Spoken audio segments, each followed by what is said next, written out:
I feel like we asked you about this in like TA's mini camp as well, but like just that experience last year working in the slot and getting like full off season, knowing you're gonna be working a lot in the slot. Like, how much do you think that has helped now?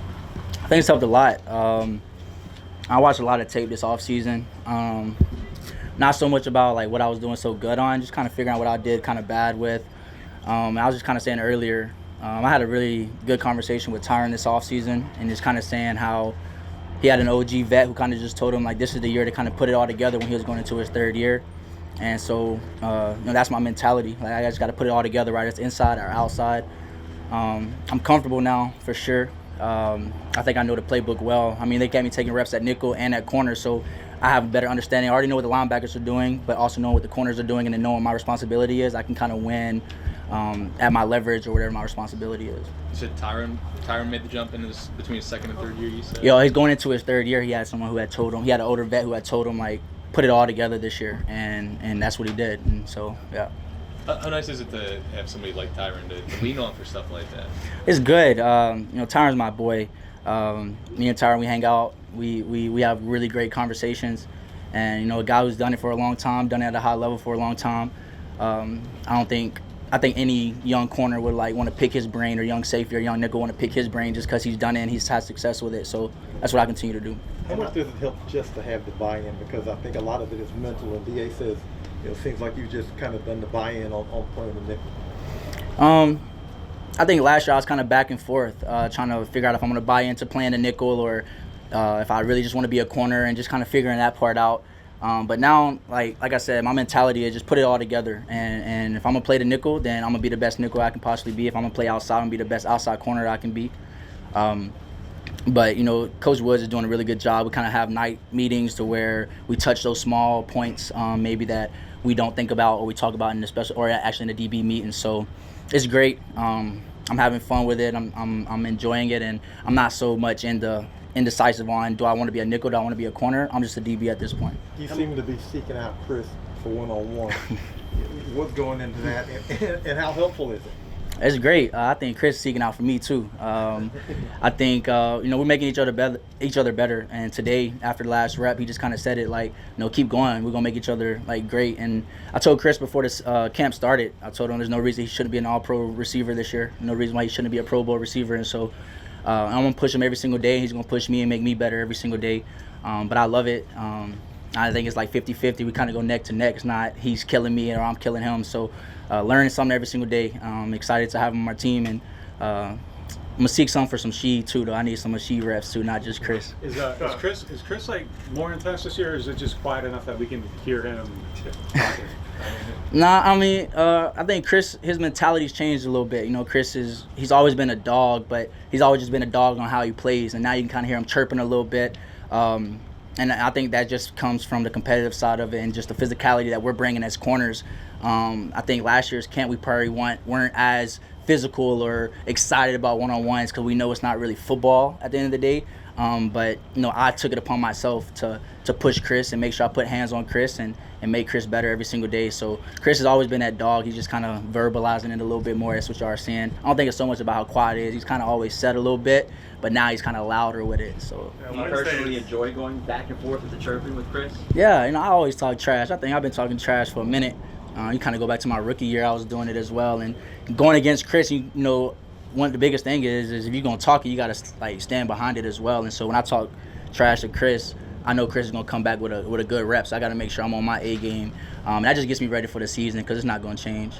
Doing that against 335-pound right tackles too, I noticed. Oh yeah, big Trev. Yeah. I know how Trev get down. And so, I'm always talking regardless how it goes. That's just the confidence side of me. I feel like if I don't talk trash, then I kind of look at myself like, are you confident in yourself going into this next rep, or did you just let him beat you mentally? And so I can't let nobody beat me mentally. That's been true. That's as true in year 3 as it already was for you in year 1? Yeah, for sure. Does that apply to games as well? Oh, yeah. No, for sure. I think you kind of see my head bopping on TV, on film, so that's just part of my game, though. How important is that mentality as well, playing on the inside, being there in the slot? Big. That nickel, man, there's a lot of space in there, so you're going to lose reps. I think last year the biggest thing for me was I would lose a rep, man, and I would just kind of question myself. I was already indecisive on if I'm a nickel or am I a corner, and now I'm getting beat. So I feel like I'm not showing, who I am as a player because I'm getting beat so much. But I have the mentality now, man, where you're in a slot, there's so much space, there's places where you're going to get beat. Just try to win your leverage and be where you're supposed to be and catch tackle.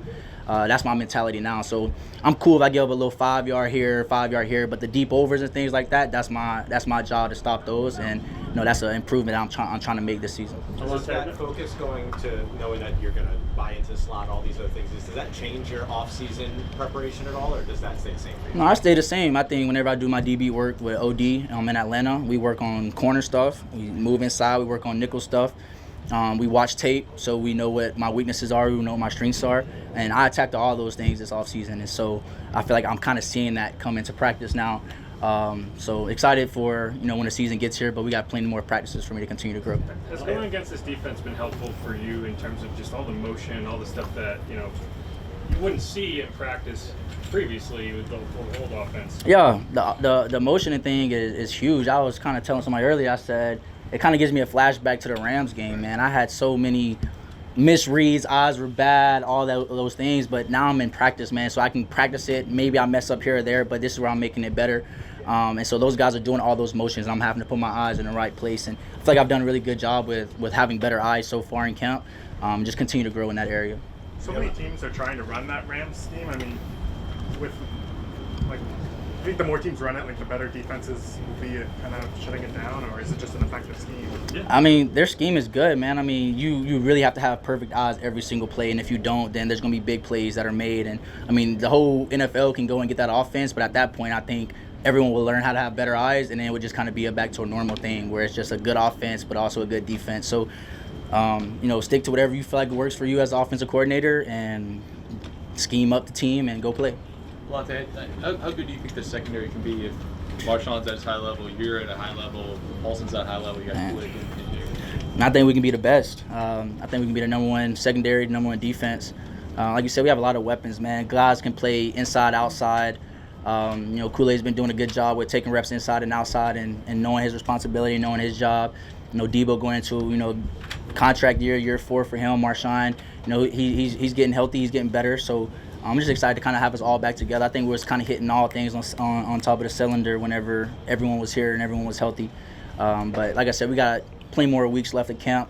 I'm excited to get Marshawn back soon, hopefully, and just continue to build our defensive back room. How have you felt about Kool-Aid's performance so far? Kool-Aid's good, man. He's a rookie. He's coming in. He's coming from a great program. Kool-Aid's super smart. He's a technician for sure, and I think the biggest thing for me I like about him is he's willing to learn, and he's open to learning. Like, he asks his questions, and whenever the older guys or guys who's done at a high level speak, you can tell he's actually listening. And then he takes it out there and he applies it to practice every single day. So, I just told him keep chopping the wood, man. And this is a physical game, so when his opportunity comes, go out there and seize that moment. And Alontae, going back to Tyron, how much did you just idolize him growing up? I ain't really idolized Tyron growing up, man. I ain't gonna lie to you. Obviously, I knew who he was. And then, when I got drafted here, a lot of my friends and family was like, oh my gosh, you about to go play with Tyron Matthew. And, I mean, I knew it was a big thing, but I didn't really know how big of a thing it was. But Tyron's taught me so much, man, from, coming in, being a leader at Tennessee, then coming to the NFL. I didn't want to try to step into a leadership role. Like, I'm a rookie. I haven't really made my way. But Tyron's taught me how to become a better leader. For myself, but also for the DB room, and I feel like that's why I'm kind of starting to take over that leadership role. Not take over, but add into that leadership role in the DB room. But Tyron's elite in all areas, off the field, on the field. Like I said, he's been through so much as a person, so it's great, and I don't take it for granted. Dennis was saying how the outside perception of outside corner versus nickel, the pay differences, how that doesn't matter, and wants us to go see you play. I know we've asked you about this a bit from the past, but I feel like by this point now you've just gotten used to I'm just gonna do what I need to do and kind of flush everything else that comes with it. Yeah, man, I feel like I have a really good team around me. I have a great agent. I have a great manager, assistant. I have a really good team, and kind of just talking to them about a little bit about some of that stuff. I think the biggest thing for me is that you can't ever go to the table, man, and ask for X amount of money if you're not making the plays. And so if I'm playing the nickel, and I'm not making the plays, how can I go and say I'm an outside corner and I should be paid X, Y, and Z, right? And so I think the biggest thing for me is just go out there and make the plays, and whenever contract time comes and it's time to go to the front office for that, then I'll sit down with my agent, we'll discuss it, and then we'll just move from there. But right now, I'm just trying to win games, trying to help the team win a division, and then go from there. Money's not a big thing for me right now. There's a level of sacrifice involved with that, though, right? A lot of sacrifice. At the end of the day, I think you want to be on the field, though, right? And so I would rather be playing the nickel if that's not my best position for myself. I'd rather be playing that, though, than be sitting on the sideline and not playing at all. But I think the nickel position, you make a lot of plays, you kind of get around the ball, you get the cover, you get the blitz. I think as the NFL grows and grows, I think the nickels will start getting paid what I think is probably the second hardest position on the field. But that'll come when it's supposed to come, and I give that to God, and I think that's the biggest thing. I haven't been too high or too low. I kind of been in the middle. Just play nickel, Alontae, when you're at nickel, play corner, you're at corner. And whenever it's time to talk about money, we'll talk about money. Was it a process to kind of just, to really digest that mentality and be able to kind of set it aside? Yeah, I think I had to pray about it a lot this offseason. And I had to talk to my mentor and my counselor, and I just had to figure out how can I clear my mind and be able to just go play football and not think about the other stuff. And they kind of helped me with that. And the biggest thing was just, like I said, you can't go ask for anything if you're not making the plays. And so I got to make plays before I can ask for anything. And so that's, again, if that's at nickel or that's at corner, I got to make the plays. So I guess when you realized that was more this offseason rather than last season when you were in it? Yeah, it was this offseason. It's probably about, I think if I can remember exactly, it's probably 2 weeks before we reported for camp that I actually sat down and I convinced myself, like, this is what it's going to be. And it's the best decision I've made. And I've been praying a lot, and like I said, I just come out here and have fun with it. I don't complain. I don't try to figure out in my mind. I just play whatever coach tells me to play. Alontae, you're at corner. Alontae, you're at nickel. All right, let's play ball. Is it a goal of yours, or do you feel like you're just as good at nickel as you are at outside? Nah, I'm great at outside corner. I'm getting better at the nickel. I'm always believe I'm an outside corner regardless how it plays out, even if I become a great nickel. But like that's how I feel. And like I said, if I got to play the nickel, like I'm gonna continue to grow and become great at the nickel position as well. Kool-Aid might make this. Kool-Aid might have to do the same thing eventually that you're doing now. What advice would you give him? I think right now for me is just how I handle it. I think Kool-Aid, like I say, he's observant. He likes to watch, and I feel like if I handled this situation in the wrong way, I might lead him in the wrong way. And so I have to make sure I come in with the right mindset when I'm at corner, when I'm at nickel. And he's doing the same thing. And I think the mindset I had last year wouldn't have been the best example for him if he would have came in last season or last year. So, I'm trying to lead by example and have positive energy, have great attitude about it. And like I said, I'm bought into it. So there's not really a back and forth for me right now. I'm going to do whatever my job is. Alontae, when you said the right thing when Kool-Aid got drafted, I think right away on social media, but did that play into this assess and how you're going to approach things? I mean, when somebody gets drafted at your same position, obviously. I mean, you think about it, right? There's a draft every single year. And so I think teams draft guys to replace guys. And so obviously I know that in the back of my mind. But I feel like if I was kind of talking to DeMario about it, or DeMario came and talked to me about it, and he just kind of said, like, if I allow myself to feel like I'm competing against Kool-Aid, I'm becoming to this dark space and I become this tunnel vision guy, and I'm not this rah-rah guy or this high energy guy. But that's not who I am. That's not my personality. When I do that, I don't play good or I don't practice good.